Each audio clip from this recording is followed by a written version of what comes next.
नाज़रीन, अवामी न्यूज़ में ख़बरनि जो सिलसिलो जारी है। इन वक़्तु असीं तव्हांखे खाई में ख़बर ॾींदा हलूं त खाई थाणे जे हद ॻोठ हाजी मंगल मरी जे रवासिन धीया धी सालू कोली 5 साल अॻु नारायण वल्द तेजो कोली वेठल घग मोरी सां शादी कई, जंहिं बाद नारायण पंहिंजी ज़ाल धीया रोज़ानो बहाना करे खेसि मारींदो हो। आख़िर ज़ाल तंग थी पंहिंजे माइटनि वटि पहुती आहे। मुड़ुस पारां ज़बरदस्ती खणण जी कोशिश कई। ज़ाल पारां वकील मार्फत खिपरो कोर्ट में दरख़्वास्त दाख़िल करायो, पर इंसाफ़ न थियो आहे। राति वरी मुड़ुस नारायण ऐं सोरो तेजो कोली हथियारनि सां हमलो करे अगवा करण जी कोशिश कई। खेसि पाड़े वारनि बचाए वरितो आहे। हिन SSP सांगड़ ऐं खिपरो जी अदालत खे इंसाफ़ जी अपील कई आहे।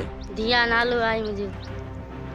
छा मसइलो? मारण जी कोशिश कई, मारी कुटे थी। मां माइटनि में आई वरी नान खे शादी करण आई ॾिनी 5 साल मूंखे माइटनि में आयो, वरी हथियार खणी हिते आया मारण। मसलो साईं हीअ आहे, न्याणी मूं 5 साल ॾिनो पढ़ाए, 5 साल पढ़ाए ॾिनमि। न्याणी खे माना पंहिंजो करे हिननि कोन रखियो, मार कुट ठरा विचां सदाई माना मार कुट हिन तां कोन लथो ऐं भॼी वियुसि कोर्ट में। पोइ उते मुंहिंजो को अदालत अञा ताईं कोन थियो आहे। ॻाल्हि ॿुधोई, अञा ताईं उहो मसइलो उते रोकियो पियो आहे। अॻिते मारण जी कोशिशूं, धमकियूं, कल्ह पोइ तेज़ आहे रिपीटर हू माना सभु खणी मूंखे मारण जी कोशिशि कई। धीया हुनखे नाण मारे थो, मारी कुटी छॾी विया। वरी बि नेठ असां वटि वरी बि हिते आया, वरी लठूं बठूं खणी हिते आया। पाड़े वारनि असांखे अची छॾाया।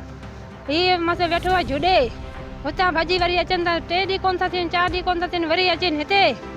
न्याणी सां मुंहिंजे सां ज़ुल्म आहे। को आंसन असांखे ॾियो, असीं छा करियूं ग़रीब माण्हू। मज़ीद खबरों और तफसीलात के लिए विजिट करें हमारी वेबसाइट www.awamiNewsHD.com।